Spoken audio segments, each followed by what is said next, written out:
वृजिनाम पापम संतरिष्यसि। वृजिन का जो अर्णव है, पापों का समुद्र, वृजिन शब्द का अर्थ होता है पापम।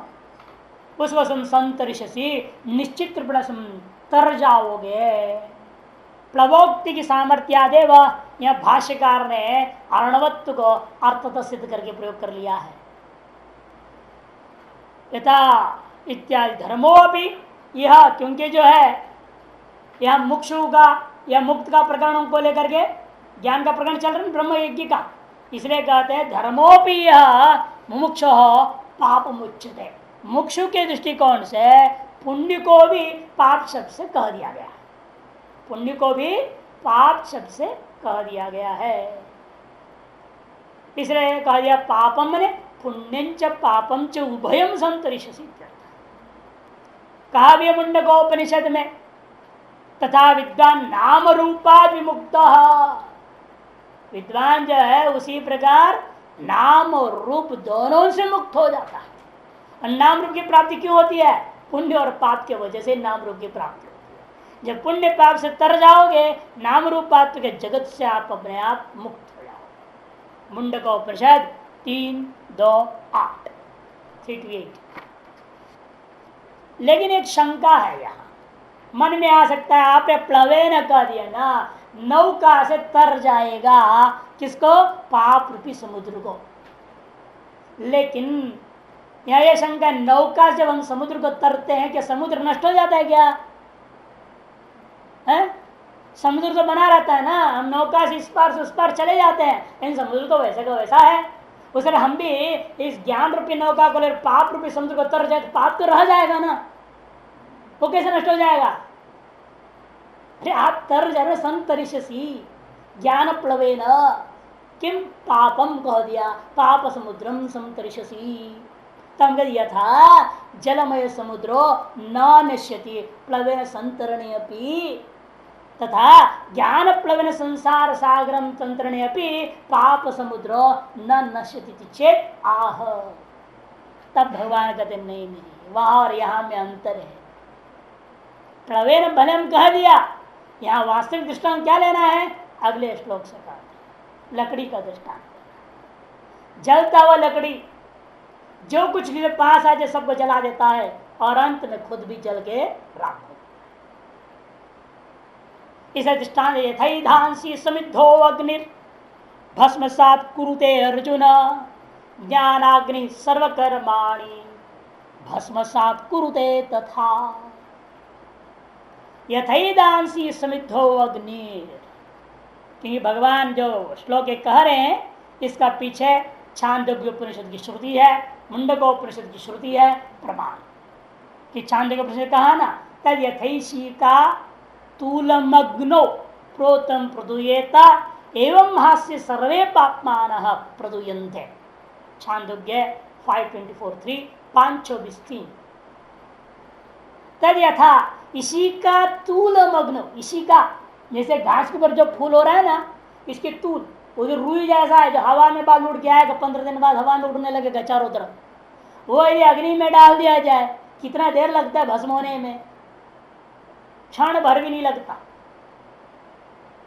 इसी का तूलमग्नो प्रोतम यथा प्रदुयेता एवं अस्य सर्वे पापमान प्रदुयन्ते। छांदोग्य कहता है। और मुंडक में क्षीयन्ते चास्य कर्माणि तस्मिन् दृष्टि परावरे 2:2-8। तो मुंडक में भी कहा, इन्हीं के आधार पर भगवान या भाषिक का भगवान कह रहे श्लोक में, यथा एधांसि समिद्धो अग्नि भस्मसात् कुरुते यथा समिद्धो सम्यक इद्दः। सम्यक इद्दः इति समिद्धः, हिंदी दीप्तो धातु है, दीप्त अग्नि है, भग भग भग भग खूब तेज से जलता हुआ अग्नि है। वह अग्नि जिस प्रकार से ये धांसी, जितनी भी लकड़ी डालो, कागज डालो, प्लास्टिक डालो, जो डालो सबको भस्म कर देता है। भस्मसात कुरुते, यहाँ भस्मसात का मतलब क्या? साति प्रत्यय है। यहाँ साति प्रत्यय कब होता है? लेशम अप्रत्यज्य, किंचित भी त्यागे बिना पूर्णतया नष्ट करने का नाम सात्विक प्रतिद्योतन करता है। भस्म सात कार्सने सात्विक, कार्सने मैंने पूर्णतया नष्ट, यहाँ नष्ट से तत्पर भस्म है ना, नष्ट कोई भी चीज हो उसकी पूर्णता का द्योतन करने के लिए सात्विक एक प्रत्यय होता है। पकार संज्ञा एक उच्चारणार्थ है, सात बचता है, भस्म शब्द से कर दिया, भस्म सात एक पद बन गया। इसलिए कहते हैं भस्म सात जैसा कर देता है हे अर्जुना। संबोधन देखिए जान के, हे अर्जुना ये किसमें होता है? ये जिसका अंतःकरण शुद्ध है वही होता है, नहीं तो नहीं होता। इसे जान के संबोधन अर्जुना का, जिसका अंतःकरण अत्यंत शुद्ध, जो पूर्व प्रकार है ना गुरु सेवा आदि से, जिसने शुद्ध अंतःकरण वाला हो गया हो, उसी व्यक्ति के अंदर ज्ञान क्या करता है? सकल कर्मों को नाश कर देता है। अन्य के आगे आएगा अज्ञश्च श्रद्धान श्लोक आएगा, जितने भी आचार्य से सुनेगा कुछ भी फर्क नहीं पड़ता। उल्टा घड़ा पानी भरेगा कैसे, वही हाल। ये भी उल्टा घड़ा है ना, यहाँ से मिले इसका छेद है, उल्टा घड़ा है। खोपड़ी उल्टा घड़ा है तो कभी ज्ञान भरेगा नहीं, है ना। ज्ञान को भरने उल्टा नीचे से ऊपर डालना पड़ेगा, बुद्धि तो ऊपर बैठी है, कहीं यहां से अंदर जाएगा वो। ऊर्ध पूतना अर्वाग बिला, वृदारण को प्रसद में कहा है, ऊर्ध पूतना अर्वाग बिला। इसलिए इसे ज्ञान रूपी पानी भरता नहीं आसानी से। ज्ञान से पतला कौन है? कबीर कहते हैं पानी है नहीं, ज्ञान से पतला पानी है। भूमि से भारी पाप है, उस पाप का बाप लोभ है। तो इसलिए कहते कि देखो अर्जुन संबोधन दिया, शुद्ध अंतःकरण वाला हो तभी ये घटेगा, नहीं तो नहीं हो सकता। ऋजु धातु से बना था ना हम लोगों ने पहले, अर्जुन शब्द एक प्रकार से बना, एक ऋजु धातु से बना था। इसका अर्थ शुद्ध अंतःकरण, सरल हृदय वाला। ज्ञानाग्नि उसी प्रकार यथा तथा क्या है? यह ज्ञानाग्नि सर्वकर्माणि भस्म सात कुरुते, सकल कर्मों को भस्मीभूत कर देता है। सर्वकर्माणि में भी शास्त्रार्थ होगा कि संचित क्रियमाण प्रारब्ध सबको भस्म कर देगा। ऐसे पूर्व पक्ष कहेगा कि मूल अज्ञान नष्ट हो गया ना, जब मूल अज्ञान नष्ट हो गया, अज्ञान में तो सब रहते हैं, वो नष्ट हो गया तो सारा नष्ट हो जाएगा। कारणानाशाद कार्य से सकल कार्य नाश, तो प्राण कर्म भी नाश हो जाएगा। शंका हुई तो भाष्यकार कहेंगे नहीं, बहुत स्थल ऐसे हैं जहाँ कारण नाश और कार्य बाद में दिखाई देता है, किंचित काल पर दिखता है। जैसे भ्रमी था, आपने घट बना दिया, दंड भी हटा दिया, हर भी घूमते रहता है। भ्रम हुआ था, सर्प है, घबराहट हुई, कांप रहा आदमी, घबराहट के मारे। अग्नि बदय रस्सी है, समझ में हाँ रस्सी, हाँ मुझे भी दिख रहा है रस्सी है, लेकिन फिर भी वो घबराहट इधर तुरंत भाग जाएगा कि हाई ब्लड प्रेशर जो हो रखा है, वो अपने टाइम लेगा नॉर्मल ब्लड प्रेशर होने में। कार्य तो बाद में भी दिखता है, कारण नाश होगा। ऐसे कई दृष्टांत है दुनिया में। इसलिए प्राण कर्म को छोड़ करके बाकी सारा नष्ट होता है, ऐसे करेंगे भाष्यकार। ज्ञानाग्नि सर्वकर्माणि सर्व पापमानं दरति, वृदारण्य उपनिषद का सर्व पापमानं दरति, वृदारण्य के 4:4:23 4:4:23 भाष्य। ज्ञानम कथम नाशीति पापम सदृष्टान्त मुच्यते। ज्ञान जो है संपूर्ण पाप सागर, पुण्य पाप युक्त पाप सागर को ही नष्ट कर देता है, जला के राख बना देता है। इसमें क्या प्रमाण है? दृष्टांत सहित समझा। यथा एधांसी मैंने काष्ठानी लकड़ी वगैरह, समिद्धा सम्यक विद्धा दीप्ता अग्नि, सम्यक विद्धा मैंने दीप, भग भग भग बहुत तेजी से जलता हुआ जो अग्नि है, देखते देखते राख कर देता है बड़ा बड़ा। एक बार बाम्बू बाजार करके है बंगलौर में, बाम्बू बाजार, बैम्बू सिटी मार्केट के पास, देखते देखते घंटा भर नहीं लगा, सब राख, पूरा पूरा राख, कुछ नहीं विद इन आवर। क्योंकि पास में ही था वो दमखल बोलते ना, फायर फाइटर्स, वो क्या करेंगे, सब सूखा बांस तो होता है, फटाफट चल गया। 2 बांस भी नहीं बचा सका फायर फाइटर ने, सब बांस में। एक बार सर्कस गिर गया, 4 घंटे के अंदर सब हजारों बच्चे भी राख। रविवार के दिन था, स्कूलों के बच्चों के लिए स्पेशल कंसेशन थी दोपहर का शो में, खचाखच भरे थे बच्चे, इसीलिए स्कूल के आधे टिकट एकदम वो ऊपर का जो पॉइंट होता है ना, जहाँ सब जोड़ा होता है, वो हाई टेंशन लाइन वायर के नीचे था। अब पता नहीं क्या हुआ, वो आग लग गया, मेन जो पकड़ है वो जल गया, सारा धुड़म पूरा का पूरा। इतना बड़ा कैनवास हैवी होता है, कहाँ बच्चे उसको उठाकर निकलेगा कोई, अंदर सब राख। तुरंत पूरे बेंगलोर शहर में सायरन इतनी जबरदस्त बजाया गया, इमरजेंसी कॉल, और जितने हम लोग नौजवान लड़के सब दौड़े, जितने निकाल सको निकाल, कितना निकाल। और जो बाहर कुछ लोग थे सर्कस से बाहर बैठे टेंट से चारों तरफ, सब उन्होंने दवा गरा दिया, पानी डाल दिए थे। वो लोग पूछा गया बता रहे 8,000 टोटल वो लोग अंदर थे, 8,000 चिल्ड्रन, मुश्किल से 1,500-2,000 बचे होंगे उसमें लोग जो निकाले। लेकिन वो सीनरी कभी कभी याद आती तो भयंकर सीनरी, जबरदस्त लाइव बर्निंग, जो चाहे हम लोग भी सब हाथ में, जब कई होंगे हम लोग भी सब जल गए, आधा आधा जल, बुरा हालत। तो टेंट को जलता होता है, फाड़ना है, फिर अंदर घुसना है, जो निकला बच्चा निकालो, जिंदे जो जो निकल रहे हैं निकल सको, उसमें घुसना है, निकाल, बार बार आना जाना, जगह जिस कार्स जले, जितनी कर सके कि जो कर सकता है। तो ऐसे होता है कि एकदम भस्मीभूत हो जाता है, अग्नि का दीप्त अग्नि इसलिए खतरनाक होती है, मंदाग्नि की बात नहीं है। इसलिए युद्ध सम्यक युद्ध, केवल युद्ध विधि, मंदक दूर की बात, दीप्त अग्नि भस्मसात भस्मी भावम कुरुते। अर्जुन संबोधन, हे अर्जुन, हे अर्जुन, एवं ज्ञानम एवं अग्नि इति ज्ञानाग्नि, ज्ञान ही है अग्नि, इसे ज्ञान अग्नि कर दिया। सर्वकर्माणि भस्मसात कुरुते, तथा सकल कर्मों को उसी प्रकार से भस्मीभूत कर देता है, उसी प्रकार से भस्मीभूत कर देता है। अर्जुनेति संबोधयन् शुद्ध चित्ते नैव ईदृशं ज्ञानम लभ्यते नान्येन इति द्योतयति। भाषित कृष्ण के शुद्ध अंतःकरण वाले के द्वारा ही इस प्रकार से ज्ञान लाभ होता है, जो कि सकल कर्मों को नष्ट कर देता है। बाकी सबको केवल ऊपरी ऊपरी ज्ञान लाभ होता है, शब्दार्थ ज्ञान लाभ हो जाता है, स्वरूप ज्ञान अनुभूति नहीं होती।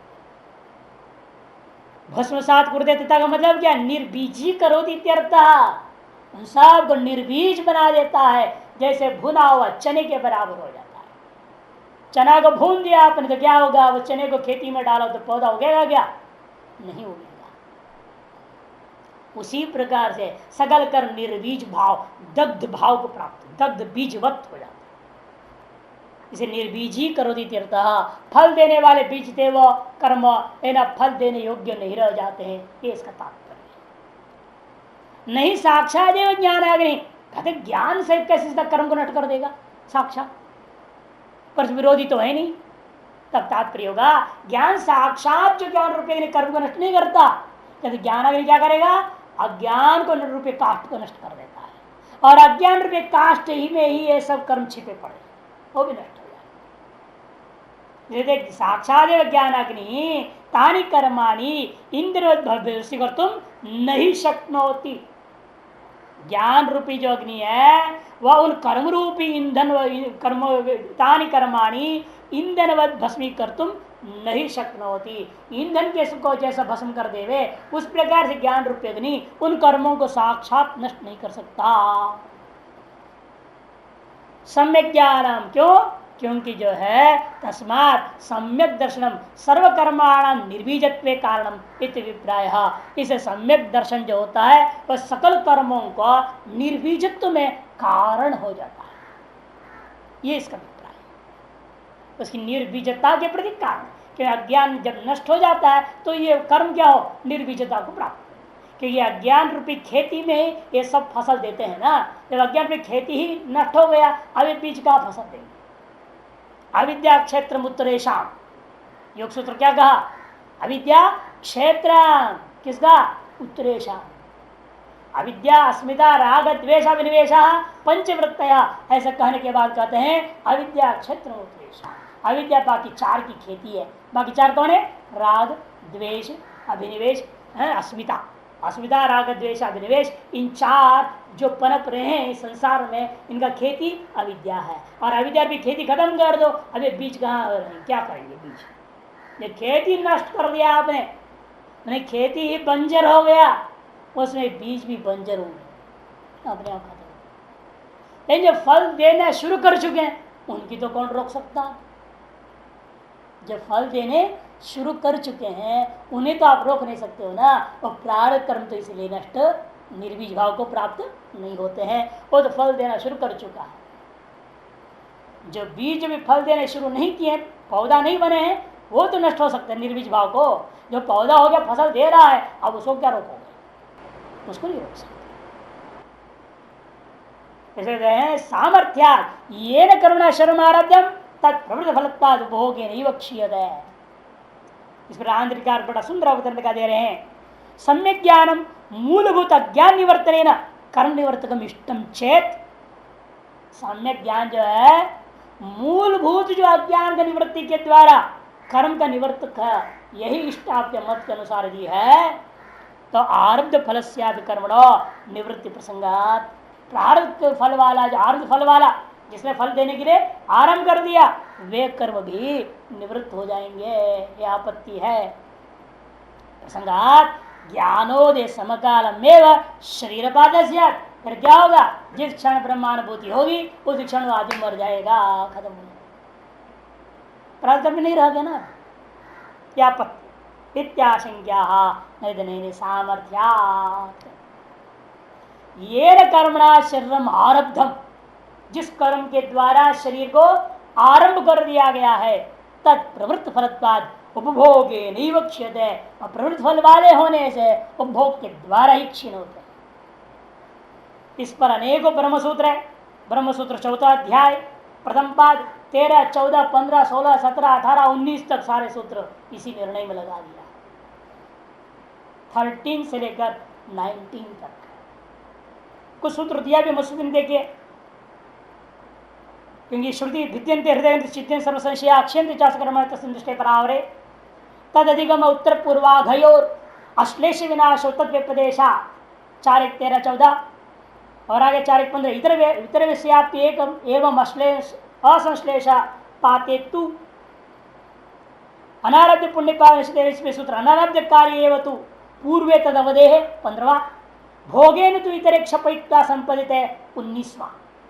ये सब सूत्र है मसूदनी में दिया हुआ है। ब्रह्मसूत्र 4, 1, 13, 14, 15, 19 यहाँ दिया हुआ है। यावद अधिकारम स्थिति आधिकारिकाणाम, ऐसा भी एक सूत्र ब्रह्मसूत्र 3, 3, 32, 3, 32 तब तक टिका रहता है। मुक्तेशु दृष्टांत क्या है? छोटे हुए छोड़ दिए गए बाण के समान। आरूढ़ बाण, आरूढ़िक्षु, मुक्तेशु और तर्कस में विद्यमान जो इशु है, 3 प्रकार के। जो तर्कस में है बाण, एक धनुष पर चढ़ा हुआ बाण है और एक छोड़ दिया हुआ बाण है।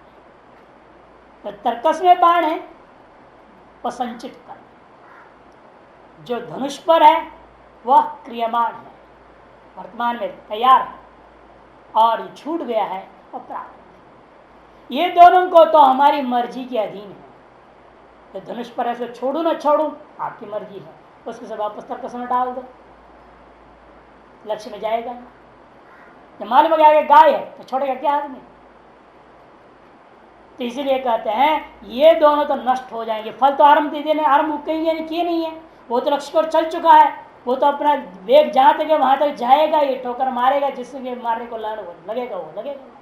ना उसके वेग को घटा सकते हो, ना दिशा बदल सकते हो, ना रोक सकते हो, वह तो जाएगा।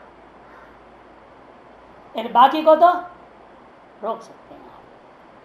उसी प्रकार यहां पर भी है, जो कर्म इस शरीर का आरंभ किया था, जिन कर्मों की वजह से यह शरीर का जन्म हुआ है और इस शरीर के मरण तक काल का निर्णय हो चुका है, तत्प्रवृत्त फलत्वात्, वह प्रारब्ध कर्म प्रवृत्त फल वाले होने से उपभोगे नैव क्षीयते। जो मनुस्मृतिकार वगैरह कहते हैं वो इसी का अर्थ में है समझना, प्रारब्ध कर्म के लिए करना। वहां कह रहे नाभुक्तम क्षीयते कर्म कल्प कोटि शतैरपि, ये जो कहते हैं वो प्रारब्ध कर्म की बात है। यदि आपकी प्रारब्ध कर्म कल्प कोटि शत तक रहना है तो रहेगा। जैसे ब्रह्मा जी का कितने अरबों वर्ष उसका आयु है, कल्प कोटि शतैर हो गया कि नहीं हो गया? उतने आयु तो उसको ब्रह्मा बने रहना है तो ब्रह्मा बने रहे, क्या करेगा वो, प्रारब्ध उसकी बनी हुई ऐसा। इसे ऐसा सब श्लोक जो होते हैं वो प्रारब्ध कर्म पर घटा लिया जाता है। इस जगह पर वहां पर भाष्य में ही कुछ मूल भाष्य में वह छांदोग्य का मंत्र दे दिया। इस क्षीयते के बाद तस्य तावदेव चिरम यावद विमोक्ष अथ संपत्स्ये, तस्य तावदेव चिरम, उसकी उतनी ही देरी तक शरीर टिका हो रहता है।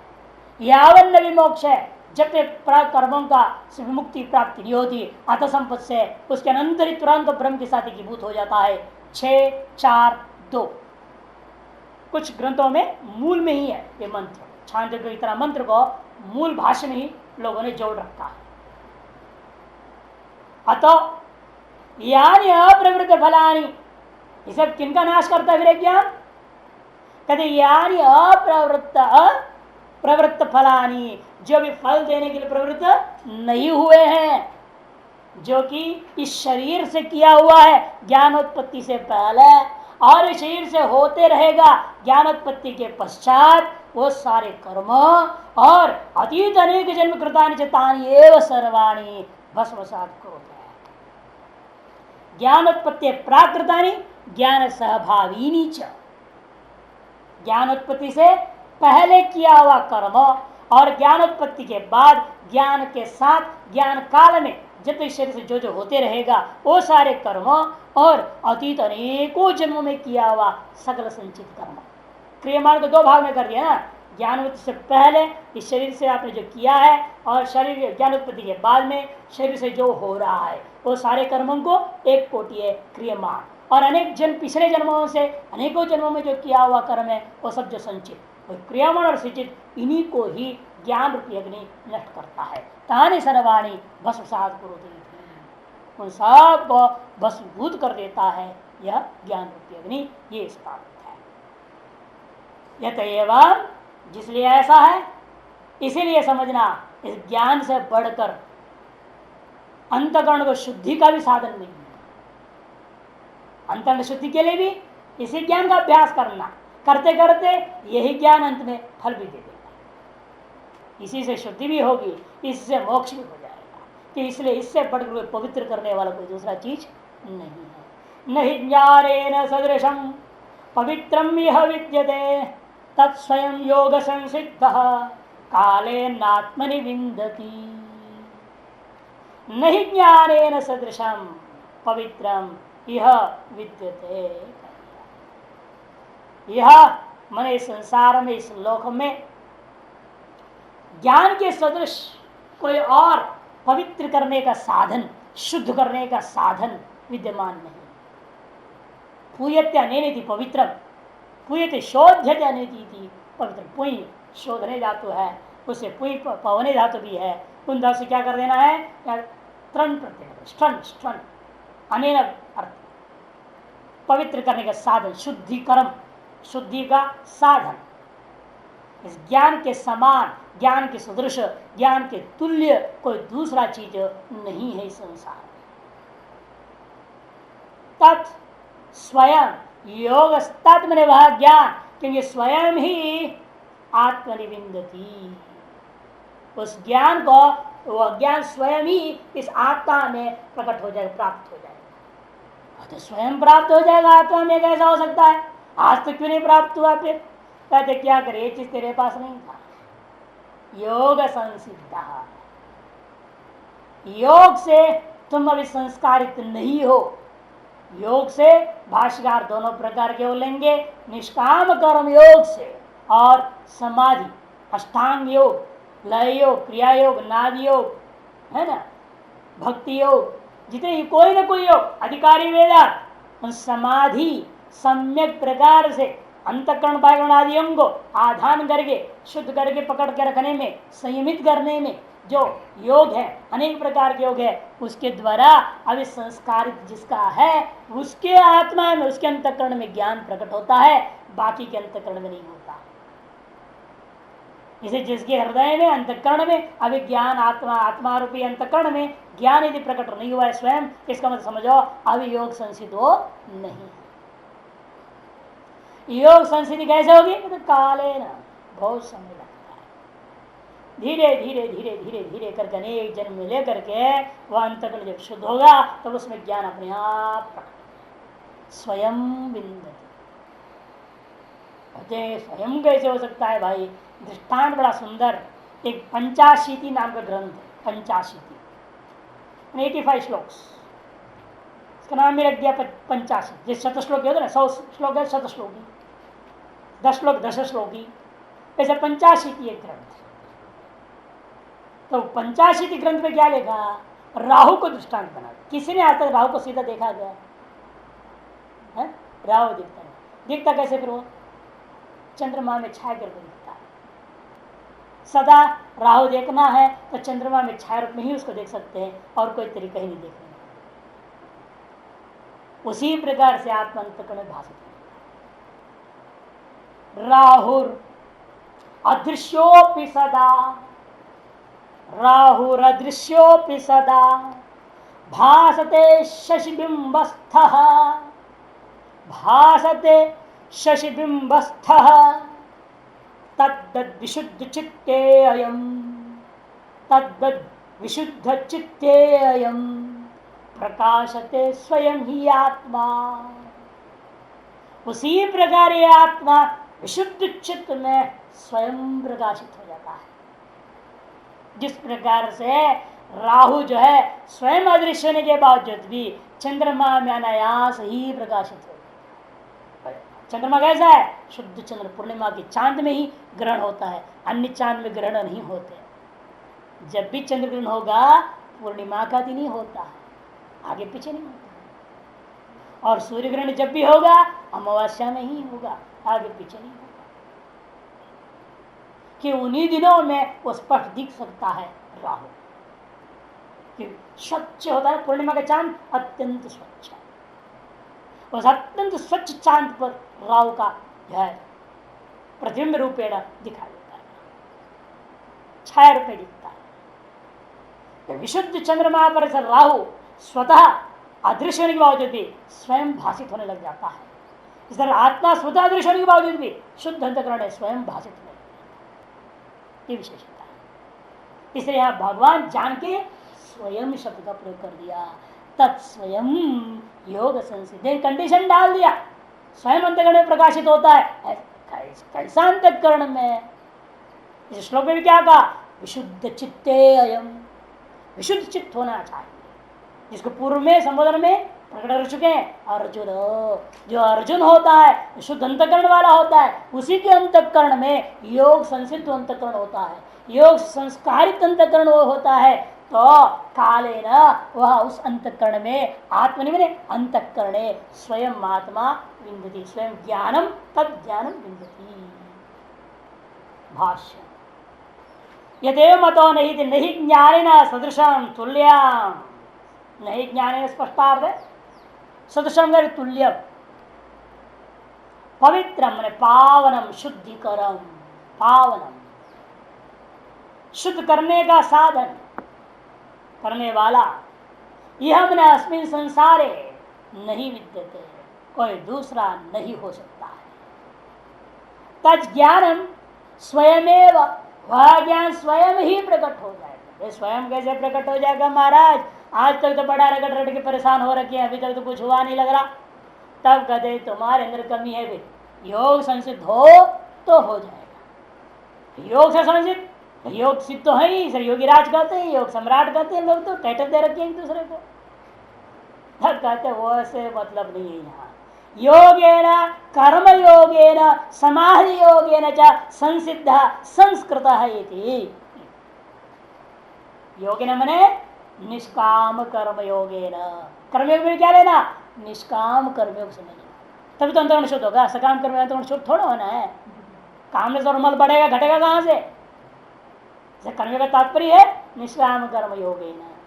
और समाधि योग है ना, कहा दिया जैसा अपना अधिकारी गया शरीर आदि सामर्थ्य के आधार पर, कोई राजयोग कर रहा है, कोई हठ योग कर रहा है, कोई जो है क्रिया योग कर रहा है, कोई अष्टांग योग कर रहा है, कोई भक्ति योग, कोई लय योग, कोई स्वर योग, है ना। अनेक प्रकार के योग हैं। कोई ना कोई योग को अपनाओ जिससे कि अंतर्गुण शुद्ध समीप हो सके, उसके द्वारा जिसके अंतःकरण संस्कार, संस्कार का मतलब क्या? योग्यता आपन्नो, जिसके अंतःकरण तादृश योग्यता को प्राप्त कर लिया है वह मुमुक्ष हो। कौन होगा वो? तभी मुमुक्षुता होती है, उससे पहले नहीं।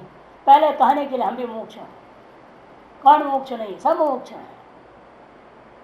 लेकिन वास्तव मोक्ष तब होगा जब वास्तविक मुमुक्षुता तब जगेगी जब अंतर्गुण की तरफ पवित्र हो जाएगा। इस दृष्टांत देते हैं हम लोग मिट्टी का घड़े का, है ना। मिट्टी का घड़ा कैसे बनता है? मिट्टी अपना प्रकृति स्वभाव में विराजमान है, धरती का अंश बन करके। तो कुम्हार क्या करता है? फावड़ा ले जाता है, गेंती ले जाता है, वो खोदता है, उसको खोद के गधे पर लाद देता है, गधे पर लाद करके घर में ले आता है, घर में भी किनारे फेंक देता है उसको। फिर उसे थोड़ा मिट्टी लेता है, चिकना मिट्टी मिलाता है, पानी डालता है, सानता है, पैर से उसको अच्छे से कुचलता है, खूब कुचलता है। कुचलने के बाद पिंडी बनाता है, चक्र पर डालता है, चक्र को घुमाता है, और पिंडी भी चक्र के साथ घूमते रहता है, घूमते रहता है। उस समय उसको हाथ से उसको आकार देता है, घड़े का आकार। घड़े के आकार दे दिया, खट उसको काट देता है, सीवर से काट के अलग रख देता है। उसको धूप में सुखाता है, जब 60% 50% धूप में सूख जाता है तो उसको ले जाकर के भट्टी में डाल देता है।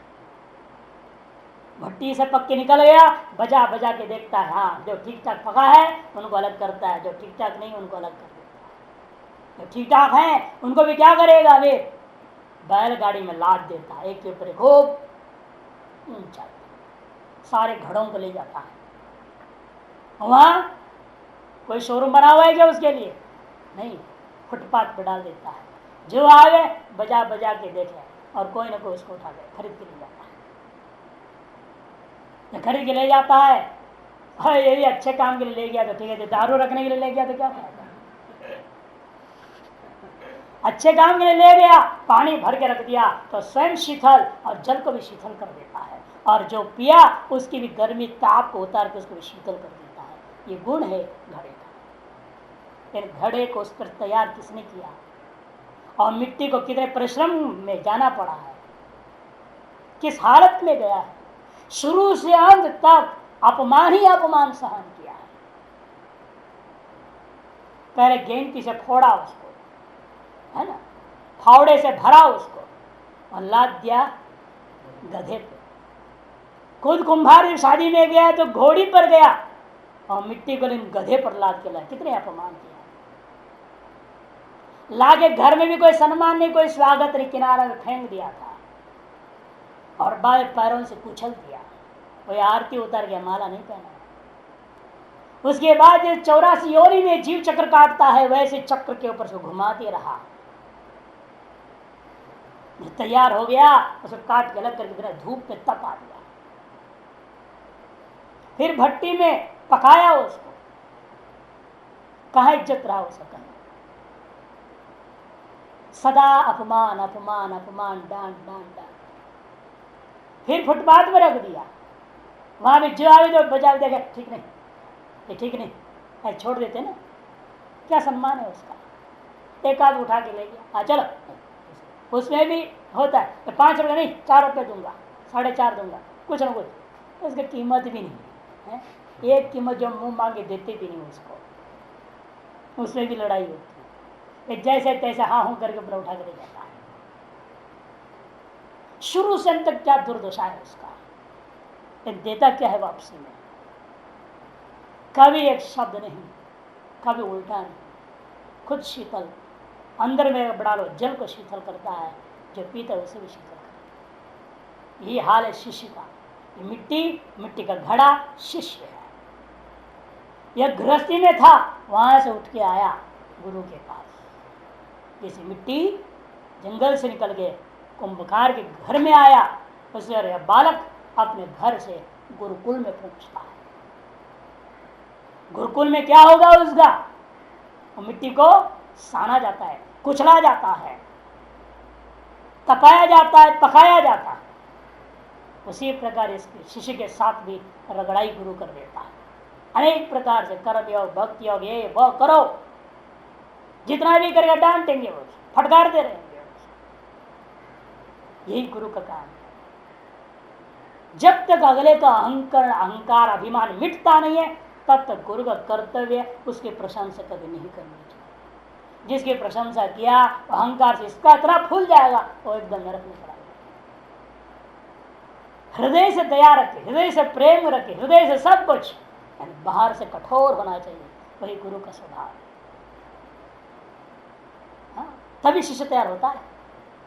जब मीठा गुरु होता है, वो समझो शिष्य को ठगने के लिए मीठा है, वो ठगता है, वो शिष्य को भला नहीं चाहता। शिष्य को जो भला चाहेगा सख्ती से निपटेगा। तो क्यों? उसका अहंकार को नाश करने तक उसको काम करना है। गुरु का काम है अहंकार नाश करेगा, तभी वो अंदर बाहर सबसे शीतल। विद्या विदाति विनयम, तब गवि हस्ती, आगे यहां भी कहेंगे, विद्या विनय संपन्ने ब्राह्मणे गवि हस्ती। तब विनय होगा, अहंकार खत्म। जब अहंकार एक बार खत्म हो गया, ऐसा विनय होगा, वो विनय होने के बाद उसके लिए कौन क्या सब बराबर। अहंकार वाले में ही भेदभाव होता है, अहंकार रहित में सब बराबर होता है। तो वह खुद शीतल रहता है, उसके अंदर जो ज्ञान है वो भी शीतल, वह जिसको ज्ञान वो देता है वो भी शीतल, सब मुक्त है। उसी प्रकार से समाधि संसिद्ध संस्कृत कहता, मिट्टी को संस्कारित करके घड़ा बनाया, उस शिष्य को गुरु संस्कारित करके योग्य मुमुक्षु बना देता है। तब वो ज्ञान देता है तो मुक्त होता है। तो इसमें क्या होता है? समय बहुत लगता है। काले न महता, थोड़े दिन में तुरंत थोड़ा हो जाता है। घड़ा बनाने में कितना टाइम लगता है? एक दो दिन का काम तो है नहीं। वो भी जब एक बाह्य स्थूल जड़भूत मिट्टी का घड़ा बनाने में इतना समय लगता है, ये तो चेतन अहंकार वाला, ऐसा अहंकार वाले को सेंकना आसान है क्या? बड़ा संभल के, थोड़ा ज्यादा आजकल जमाने बोल है, तेरे से 100 गुरु है, हम चले जाएंगे। तो चले जाएंगे और क्या करें? गुरु को परेशान, आजकल गुरु इसलिए मीठे हो रहे हैं, कारण ये चिड़चिड़े भाग जाते हैं, एक भी नहीं टिकता। ज्यादा टाइट हो जाओ तो, और उनको आश्रम चलाना है, संस्था चलाना है, मिशनरी को एक्सपैंड करना है, तो मीठा तो बनना है, पर बिना मीठा बना रहेगा तो कैसे चलेगा? उनका सख्त तो हो नहीं सकते। हम लोग सख्त हो जाते हैं तो इसी में बवाल हो जाते थे थोड़े ही में, कि हमें तो न मिशन चलाना है, न आश्रम चलाना है, संस्था को बढ़ाना है, न घटाना है, लोग पाएंगे जो है उसको मिटाना है, ये चक्कर में रहते हैं। तो उन्हें क्या फर्क पड़ता है? कोई रहे न रहे। जिसे कहते ऐसे काले न महत, महान काल के द्वारा आत्मनिमित्ते लभते, उस अंतःकरण में यह ज्ञान का लाभ होता है।